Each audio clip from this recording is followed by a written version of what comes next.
da taxação do Trump lá, o agro acaba sendo muito afetado, né?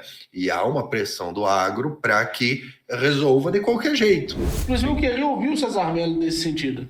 Cesar Mello, hoje nós temos aí algumas pessoas apoiando já, né? O Polon já deu apoio público, nós temos o apoio aparentemente da Zanata, que parece sinalizado apoio público, Bilinski parece ser sinalizado apoio, o vereador Guilherme Kilter parece ser sinalizado apoio, nós temos a Carol Detone, que parece que vai sinalizar apoio, a Campanolo provavelmente vai sinalizar apoio, e nós temos, em último local aqui, em última escala, a pessoa que vai protocolar, de fato, o pedido de lei, que é o Pedro Lupion. Se você puder nos explicar se isso é positivo, qual que é a nossa expectativa para que a lei passe, qual que é o peso do que está sendo organizado hoje, a forma como está sendo organizado, nos ajudaria bastante. O que do ponto de vista dos desafios legislativos que a gente vai ter que enfrentar daqui para frente e como essa galera já está reunida desde o primeiro instante, de alguma forma, valoriza essa perspectiva.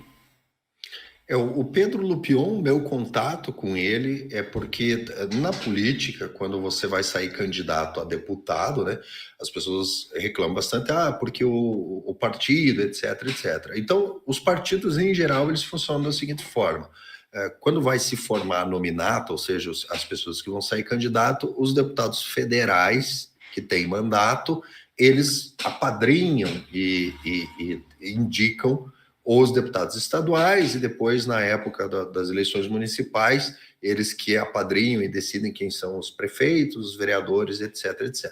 Então, no meu caso específico, eu fui convidado primeiramente para sair candidato a deputado estadual pelo Paulo Martins, né, que é aquele deputado que acabou com o imposto sindical, né? Ele me convidou para sair candidato pelo partido dele, ele foi convidado depois pelo Bolsonaro para sair candidato a senador, só que daí a exigência do Bolsonaro é que fosse para o PL. Aí eu acabei ficando sem partido, porque como o Paulo Martins era o presidente do partido, que acho que era o PSL na época, ele não conseguiria garantir o meu nome na nominata do PSL, porque ele é que estava abarcando. E eu já tinha algumas conversas com o Pedro Lupion, e o Pedro Lupion me convidou para sair candidato pelo PP, né? E a gente fez campanha junto, né? A gente desenvolveu algum relacionamento, aí teve a questão, acabei me elegendo, depois perdendo o mandato, etc, etc. Mas a gente manteve algum contato, e quando havia demandas de tentar apresentar projetos de lei nessa parte de armas, eu sempre me dispus a fazer isso, utilizar o meu conhecimento para identificar corretamente o problema e solucionar.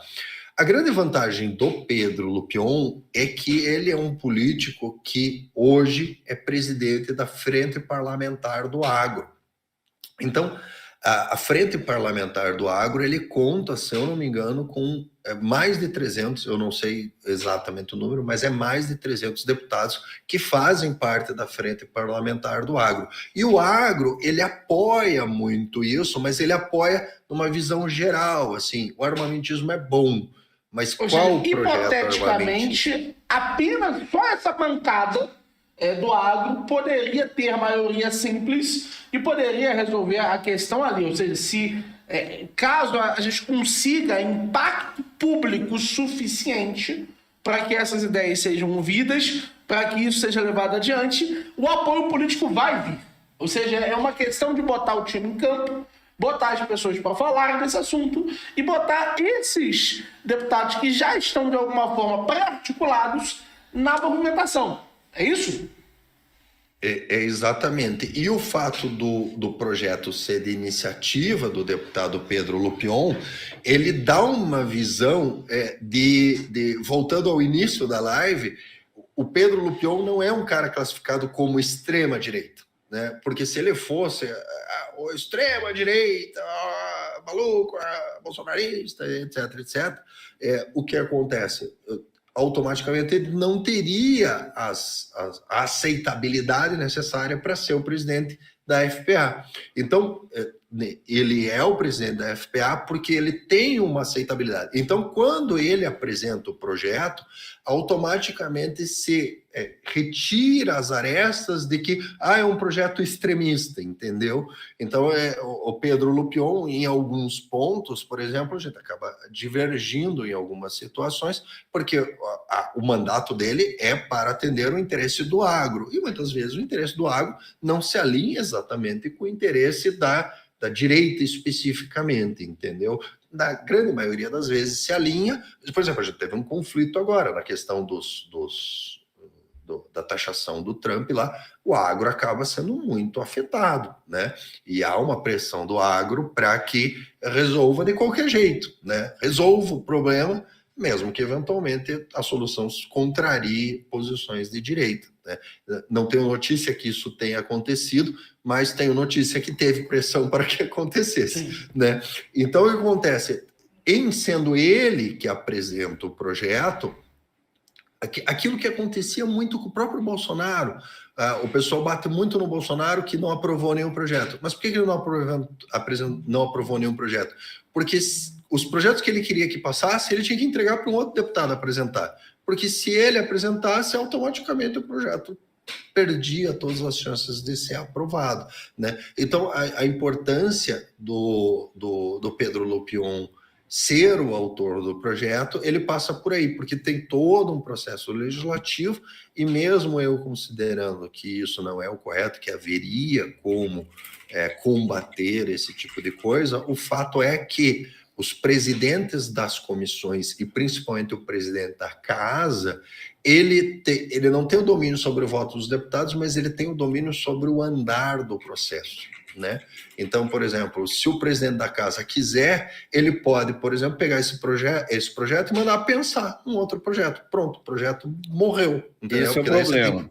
Você tem que fazer andar. Só que o presidente da casa quiser, ele pode mandar não a pensar, né? Nesse ponto, o presidente da casa aí é o delegado, é a efetiva necessidade atuando a nosso favor. O presidente da casa pode, por exemplo, dizer assim, não, vou mandar só, por exemplo, para a comissão de segurança. Só que a comissão de segurança, o presidente é o Paulo Bilinski, que com certeza vai rapidamente fazer um parecer favorável, e nós temos maioria na Comissão de Segurança. Inclusive, eu vi agora, vai ter uma audiência pública sobre essas questões da Polícia Federal, e o meu nome foi colocado lá para participar dessa audiência pública. Vai ser votado amanhã na Comissão de Segurança essa audiência pública, né?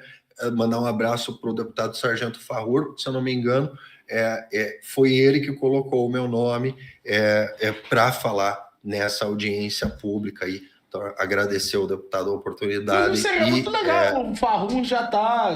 Aproveitar que você vai lá, né? Se você o problema que eu vejo é o centro. Por quê? No Senado. No Senado nós temos maioria centro. Quem é bolsonarista declarado não dá nem 20. Se der 18 é muito. Mas a pressão nós temos uns 25 do Centrão e mais uns 25 do PT, PSOL, Rede, PDT, PCdoB. Então, ou seja, 25 a 30 negativas dos 81 nós temos. Negativa garantida. É buscar o apoio literalmente do Centrão, porque eles que fazem virar o jogo, vantagem, tanto na Câmara dos Deputados quanto no Senado. A grande vantagem, Cofinix, é que é ano eleitoral, né? E é ano eleitoral que renova a maioria dos senadores, né? Então, aí vem tem que a mostrar importância serviço do que o Miorim está falando. Por exemplo, assim, tem um monte de deputado armamentista que passou 4 anos dormindo, né? Se é que não passou atrapalhando, né? E nós temos menos de 2 meses, né? Nós temos menos de 2 meses, né? Porque eles entram em recesso, né? Fim do ano. Sim.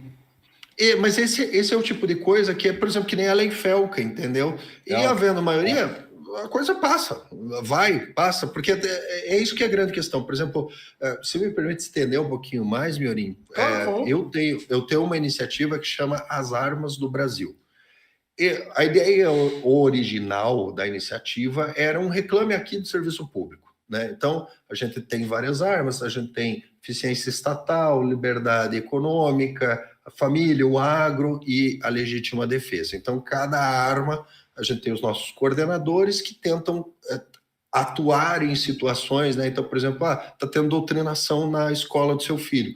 Você entra lá nas Armas do Brasil, registra isso como ocorrência, manda provas disso e algum coordenador vai entrar em contato e vai ver o que a gente vai fazer. A gente faz notificação extrajudicial, a gente aciona a MP, a gente aciona a corregedoria, a gente vai atrás. E, em paralelo a isso, eu desenvolvi um sistema que monitora todas as legislações que rodam na Câmara dos Deputados.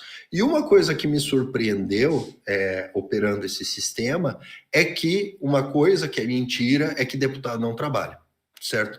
Deputado trabalha, e trabalha pra caramba, eles trabalham demais, gente, eles trabalham demais. Você sabe, chute, Miorim, quantos projetos de lei são movimentados por dia quando tem sessão na Câmara? Chute. Não menos que 300. Por causa dos números. Não chega a 300, mas movimentado, de ter algum andamento. Tá. Pelo menos. Porque tem um andamento. por ano são... todo ano zero o número. E a gente tem 4 mil, 5 mil. Então... Hoje nós temos ativos, porque nós monitoramos todos os projetos, nós temos 65 mil projetos de lei ativos e movimento por dia pelo menos 100. Entendi. Que movimenta assim, foi votado e passou na comissão, sim, recebeu relatório, trabalho mesmo, movimentação mesmo. Então, assim, a quantidade de projetos que efetivamente viram lei é ínfima, não chega a 1%. Né?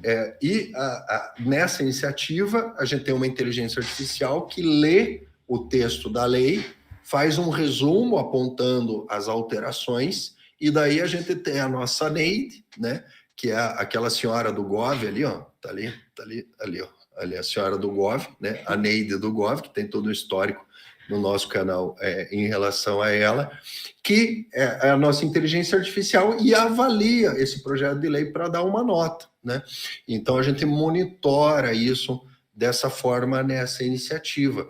Então o que acontece? Se você for pegar essas informações e achar que para um projeto de lei como o da Lei Felca, ele tem que seguir um rito obrigatoriamente, se assim fosse, a Lei Felca não teria passado, entendeu? Sim. O que acontece na prática é que no colégio de líderes é feito um acordo, os líderes concordam com aquilo, e aquilo que a gente vê da votação é só um teatro. Tanto é que teve uma votação de um PDL que eu recebi o script da votação antes, e eu fiz uma live e eu comecei a prever o futuro. Agora uma deputada de centro-esquerda vai falar isso. Aí passaram a palavra para a mulher falou, agora o deputado assim vai apresentar essa questão de ordem. E ela apresentar. Por quê? Porque foi tudo combinado antes e eu recebi o script. Né? Eu recebi o script e passei a narrar o script. Então, existe uma tramitação? Existe uma tramitação. Mas essa tramitação representa custo político. Porque ela pode ser ultrapassada desde que haja acordo e haja vontade política.